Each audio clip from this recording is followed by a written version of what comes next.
제17장. 예수께서 이 말씀을 하시고 눈을 들어 하늘을 우러러 이르시되, 아버지여, 때가 이르렀사오니 아들을 영화롭게 하사 아들로 아버지를 영화롭게 하게 하옵소서.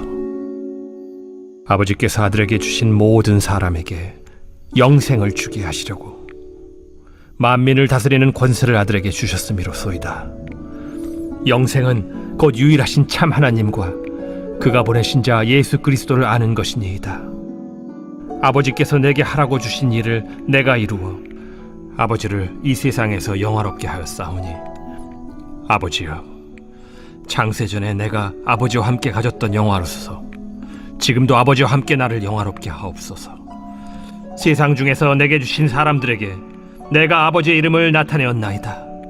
그들은 아버지의 것이었는데 내게 주셨으며 그들은 아버지의 말씀을 지키었나이다. 지금 그들은 아버지께서 내게 주신 것이 다 아버지로부터 온 것인 줄 알았나이다. 나는 아버지께서 내게 주신 말씀들을 그들에게 주었사오며 그들은 이것을 받고 내가 아버지께로부터 나온 줄을 참으로 아오며 아버지께서 나를 보내신 줄도 믿었사옵나이다. 내가 그들을 위하여 비옵나니 내가 비옵는 것은 세상을 위함이 아니요 내게 주신 자들을 위함이니이다. 그들은 아버지의 것이로소이다. 내 것은 다 아버지의 것이요 아버지의 것은 내 것이온데 내가 그들로 말미암아 영광을 받았나이다. 나는 세상에 더 있지 아니하오나 그들은 세상에 있사옵고 나는 아버지께로 가옵나니, 거룩하신 아버지여, 내게 주신 아버지의 이름으로 그들을 보존하사 우리와 같이 그들도 하나가 되게 하옵소서. 내가 그들과 함께 있을 때 내게 주신 아버지의 이름으로 그들을 보존하고 지키었나이다. 그 중에 하나도 멸망하지 않고 다만 멸망의 자식뿐이오니 이는 성경을 응하게 함이니이다. 지금 내가 아버지께로 가오니 내가 세상에서 이 말을 하옵는 것은 그들로 내 기쁨을 그들 안에 충만히 가지게 하려 함이니이다. 내가 아버지의 말씀을 그들에게 주었사오매 세상이 그들을 미워하였사오니 이는 내가 세상에 속하지 아니함 같이 그들도 세상에 속하지 아니함으로 인함이니이다. 내가 비옵는 것은 그들을 세상에서 데려가시기를 위함이 아니요 다만 악에 빠지지 않게 보존하시기를 위함이니이다. 내가 세상에 속하지 아니함 같이 그들도 세상에 속하지 아니하였사옵나이다. 그들을 진리로 거룩하게 하옵소서. 아버지의 말씀은 진리니이다. 아버지께서 나를 세상에 보내신 것 같이 나도 그들을 세상에 보내었고 또 그들을 위하여 내가 나를 거룩하게 하오니 이는 그들도 진리로 거룩함을 얻게 하려 함이니이다. 내가 비옵는 것은 이 사람들만 위함이 아니요 또 그들의 말로 말미암아 나를 믿는 사람들도 위함이니, 아버지여, 아버지께서 내 안에 내가 아버지 안에 있는 것 같이 그들도 다 하나가 되어 우리 안에 있게 하사 세상으로 아버지께서 나를 보내신 것을 믿게 하옵소서. 내게 주신 영광을 내가 그들에게 주었사오니 이는 우리가 하나가 된 것 같이 그들도 하나가 되게 하려 함이니이다. 곧 내가 그들 안에 있고 아버지께서 내 안에 계시어 그들로 온전함을 이루어 하나가 되게 하려 함은 아버지께서 나를 보내신 것과 또 나를 사랑하심 같이 그들도 사랑하신 것을 세상으로 알게 하려 함이로소이다. 아버지여, 내게 주신 자도 나 있는 곳에 나와 함께 있어 아버지께서 창세전부터 나를 사랑하심으로 내게 주신 나의 영광을 그들로 보게 하시기를 원하옵나이다. 의로우신 아버지여, 세상이 아버지를 알지 못하여도 나는 아버지를 알았사옵고 그들도 아버지께서 나를 보내신 줄 알았사옵나이다. 내가 아버지의 이름을 그들에게 알게 하였고 또 알게 하리니 이는 나를 사랑하신 사랑이 그들 안에 있고 나도 그들 안에 있게 하려 함이니이다.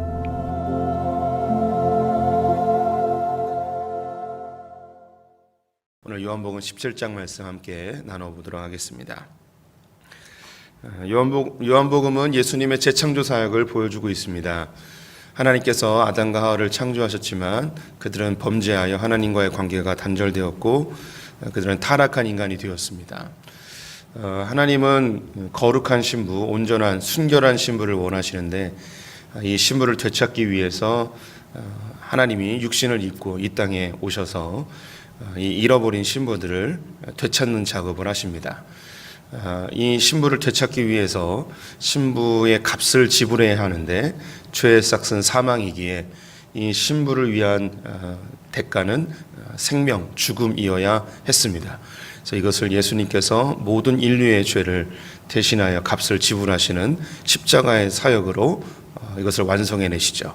그래서 예수님께서 십자가의 사역을 마치실 때에 다 이루었다라고 말씀하신 것이 하나님의 그 창조 사역을 완성하심과 동시에 값을 지불한 신부의 값을 지불한 것을 의미하게 됩니다. 하지만 하나님의 이 창조 사역은 그 코에 생기를 불어넣음으로 마무리가 되어졌듯이 예수님의 재창조 사역도 예수님이 십자가에 달려 죽으시며 값을 지불한 것 이것으로 끝나지 아니하고 이 인간들에게 하나님의 영을 다시 불어넣으셔야만 했습니다. 그래서 예수님이 부활하신 이후에 제자들에게 나타나셔서 숨을 내쉬며 하셨던 이야기가 성령을 받으라라고 하시죠. 이 성령을 받으라는 이 성령이 오순절 마가의 다락방에서 임하게 되어졌습니다. 이것으로 하나님의 창조 사역, 새로운 인류, 하나님의 신부된 교회가 탄생하게 되어지죠. 이 이야기를 이제 14, 15, 16장에서 예수님께서 하셨습니다. 성령님이 하시는 일이 무엇인지 알려주신 것이죠. 이 성령님은 보혜사이십니다. 우리를 위로하시고 격려하시고 우리와 상담해 주시고 우리의 죄에 대해서 변호해 주시고 우리와 동행해 주시고 친구 되어 주시는, 그래서 우리의 인생 전체에서 지금까지 나의 기준으로 살았던 것을 주님이 나와 함께 하심으로, 성령님이 함께 하심으로 하나님의 기준이 무엇인지, 하나님의 선과 악이 무엇인지, 의로움이 죄악이 무엇인지, 하나님의 심판이 무엇인지 우리에게 깨닫게 하시죠.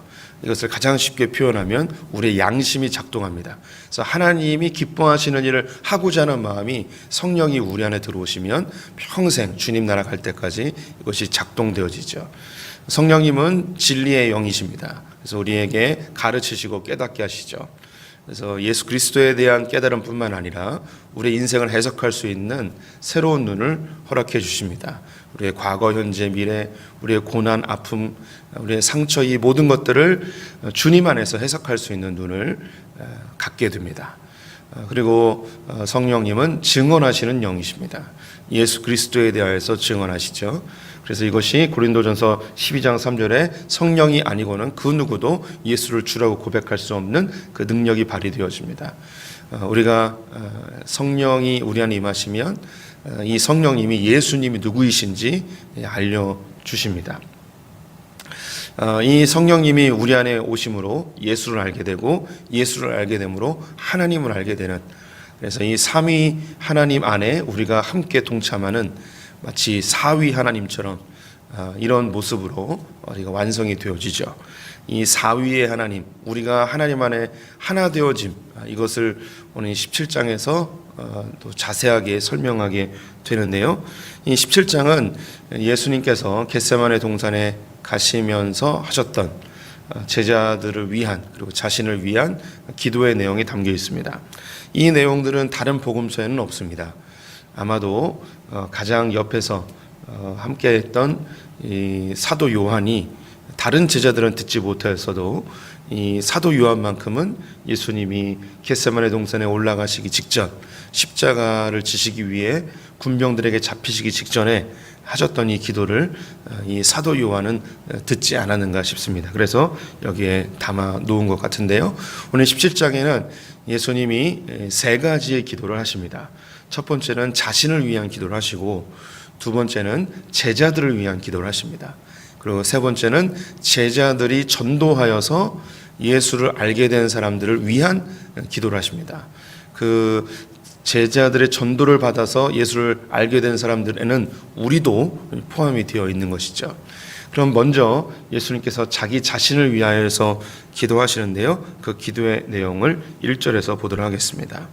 예수께서 이 말씀을 하시고 눈을 들어 하늘을 우러러 이르시되 아버지여 때가 이르러 싸우니 아들을 영화롭게 하사 아들로 아버지를 영화롭게 하옵소서.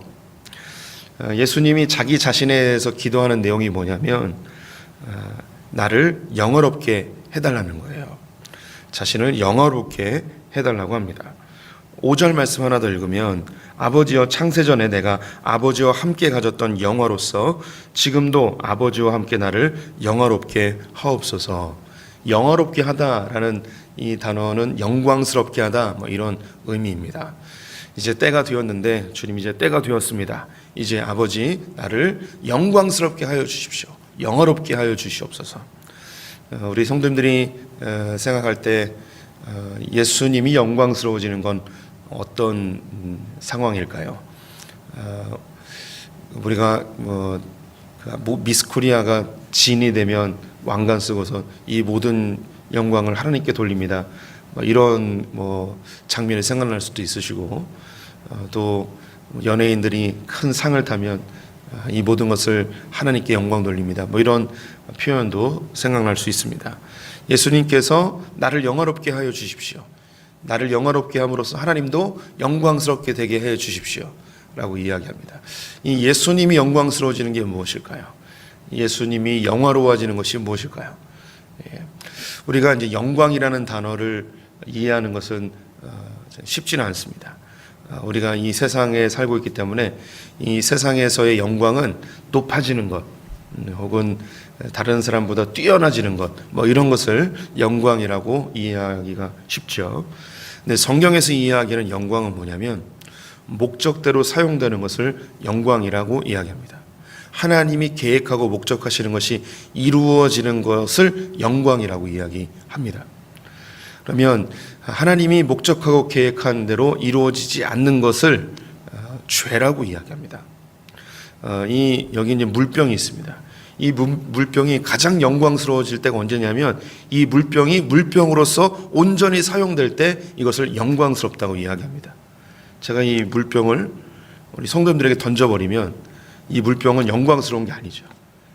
물병이 물병으로 사용되지 않고 다른 목적으로 사용될 때 이것을 죄라고 합니다.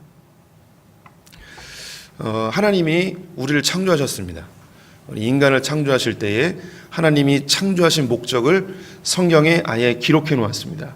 창세기 1장 28절에 생육하고 번성하고 충만하고 정복하고 다스리라 라고 하셨죠.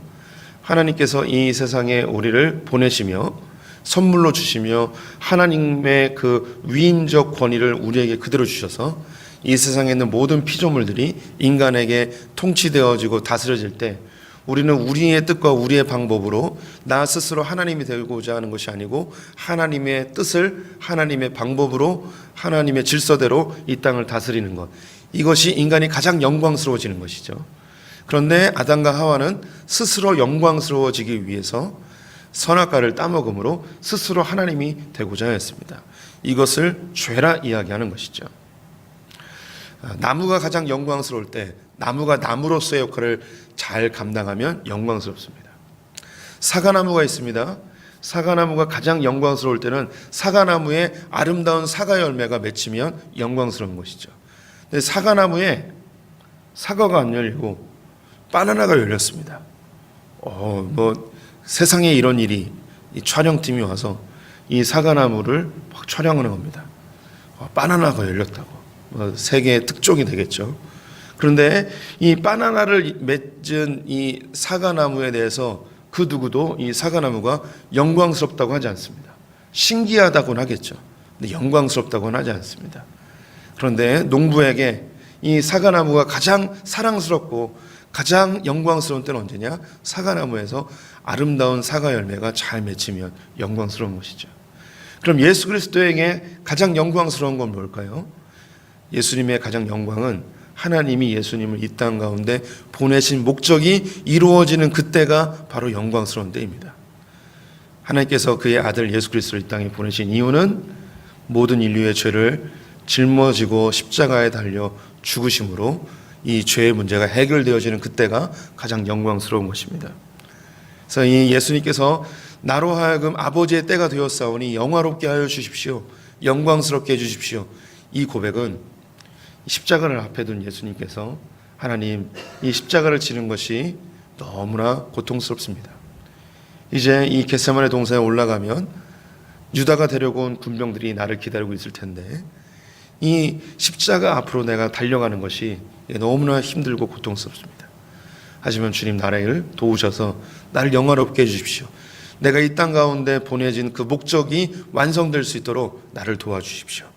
이 고백이 이 안에 담겨 있는 것이죠. 우리 성도님들이 가장 영광스러워질 때가 언제냐? 나의 부르심대로 내가 이 경주를 마치는 것이 가장 영광스러운 것입니다. 이 세상 사람들에게 박수를 받는 위치, 부러울 만한 자리, 이것이 영광스러울 수도 있을 것입니다. 하지만 그것이 하나님의 계획함이 아니고 나의 의나 나의 교만함이 그 자리에 있다면 오히려 그것이 하나님께 영광이 되기보다는 하나님의 영광을 가리는 일이 될 것입니다. 세상에는 그리스도인이라고 불려지는 사람들 중에 사람들이 부러워할 만한 위치에, 성공의 자리에, 인기의 자리에 오른 사람들이 많이 있습니다. 그런데 그들이 그 위치에 있었을 때에 그들이 하나님이 그 자리에 세우신 목적대로 살았느냐 살지 않았느냐, 이건 다른 문제이죠. 아무리 높은 위치에 있을지라도 그 위치에 맞는 삶을 살지 아니하면 전혀 영광스럽지 않습니다. 오히려 더 큰 욕을 먹고 더 큰 비난과 수치를 당하게 되어지죠. 그가 크리스천이라면 그만큼의 하나님이 욕을 먹게 되어집니다. 반대로 사람들이 인정할 만한 자리가 아닐지라도, 박수를 받는 위치가 아닐지라도 자기에게 주어진 그 삶의 자리에서 자기를 부르신 그 목적대로 충성되게 산다면 많은 사람에게 박수를 받지 못할지라도 그 사람을 보고 그 누군가는 소금과 빛이다, 참된 그리스도인이다, 하나님을 영화롭게 할 것입니다. 그 자리가 예수님에게 십자가이듯이 우리에게도 십자가입니다. 하나님이 나를 이 땅 가운데 보내신 그 목적, 그 부르심의 자리, 그것이 십자가이죠. 우리 성도님들에게 그 누군가는 가정주부로서, 자녀들의 어미로서, 아내로서 부르심의 자리가 있을 수 있습니다.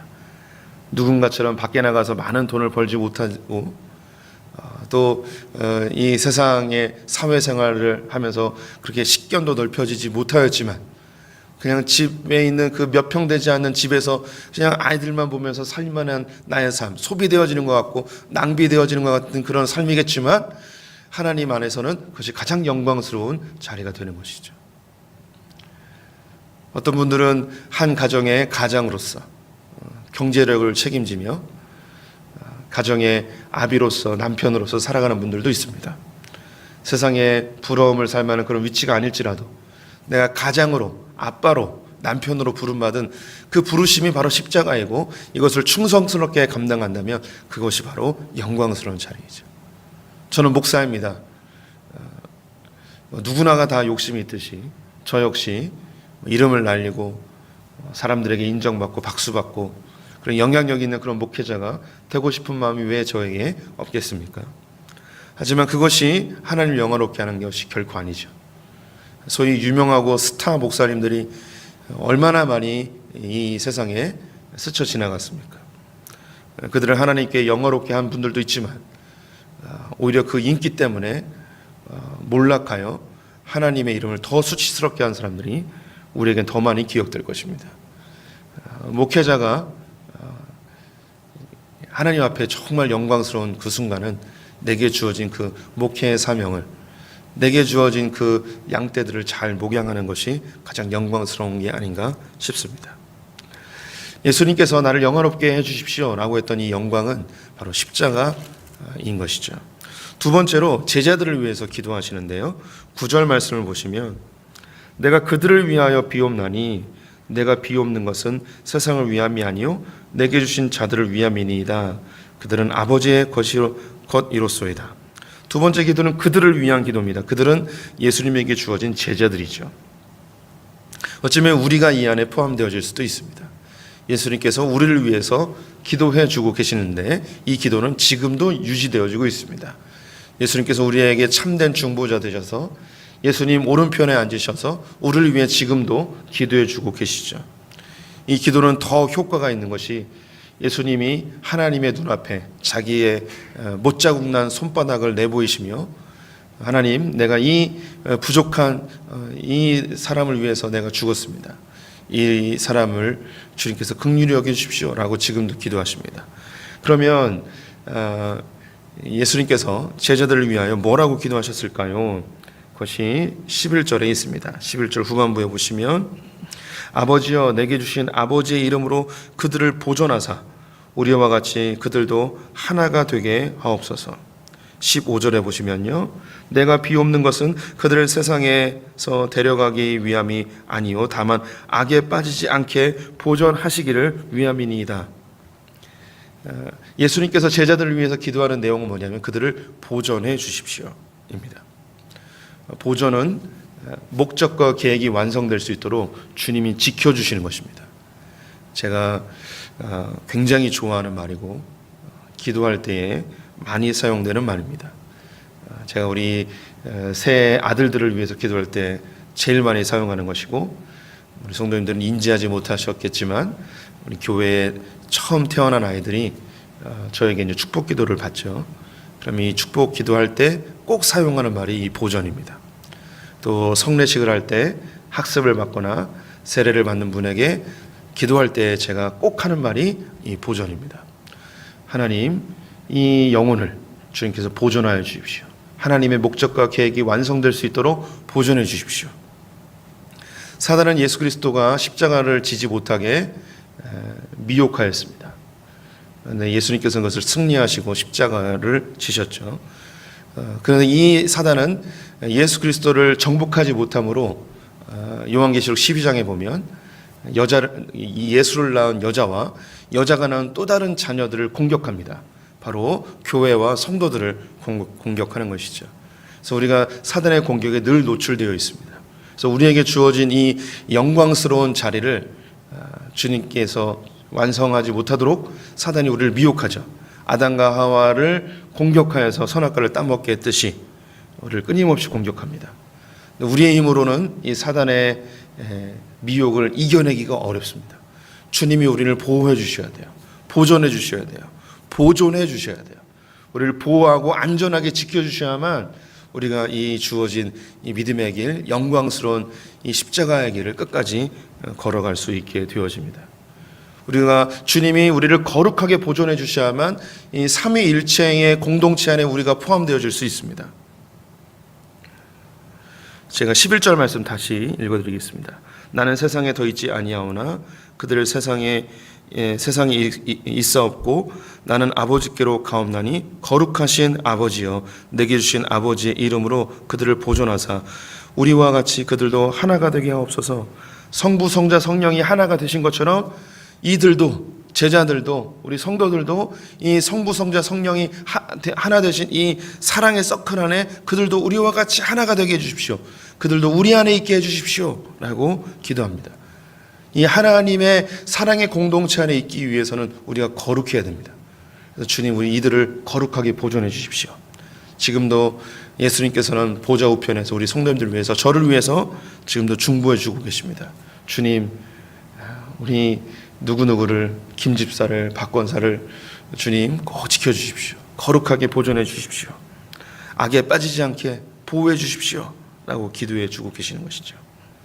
세 번째는 이 제자들에 의해서 예수를 알게 된 전도받은 사람, 여기에는 우리가 포함되어지고요, 또 우리가 전도한 그 누군가가 여기에 포함이 되어집니다. 20절 말씀을 보면 내가 비옵는 것은 이 사람들만을 위함이 아니요 또 그들의 말로 말미암아 나를 믿는 사람들도 위함이니, 전도 받은 사람들을 위해서 기도하는데요, 그 기도한 내용이 21절 22절에 있습니다. 22절 후반부에 보면 그들도 다 하나가 되어 우리 안에 있게 하사 세상으로 아버지께서 나를 보내신 것을 믿게 하옵소서. 내게 주신 영광을 내가 그들에게 주었사오니 이는 우리가 하나가 된 것 같이 그들도 하나가 되게 하려 함이니이다. 하나 되게 해달라는 겁니다. 이것도 똑같습니다. 성부, 성자, 성령 이 사랑의 공동체 안에 그들도 있게 해주십시오 라고 기도하고 계시는 것이죠. 또한 24절 말씀을 보면 아버지여 내게 주신 자도 나 있는 곳에 나와 함께 있어 아버지께서 창세전부터 나를 사랑하심으로 내게 주신 나의 영광을 그들로 보게 하시기를 원하옵나이다. 예수 그리스도의 영광을 보게 해달라는 것이죠. 예수 그리스도의 영광은 십자가입니다. 그래서 이 전도를 받은 그 사람들도 거룩하게 주님께서 보존하셔서 주님의 목적과 계획이 완성되어지는 그 영광에 동참하게 해주십시오 라고 기도하고 있습니다. 우리 성도님들을 주님 예수 그리스도께서는 지금도 성도님들을 위해서 중보하고 계십니다. 그 중보의 내용은 우리를 영광스럽게 하는 기도입니다. 십자가의 길을 예수님이 걸으셨던 그 길을 걸을 수 있게 해달라고, 그 길을 걸어야만 하나님 품으로 들어갈 수 있고 성부, 성자, 성령의 그 삼위 하나님의 사랑의 공동체 안에 우리도 함께 동참하여서 하나님 나라를 누릴 수 있기 때문입니다.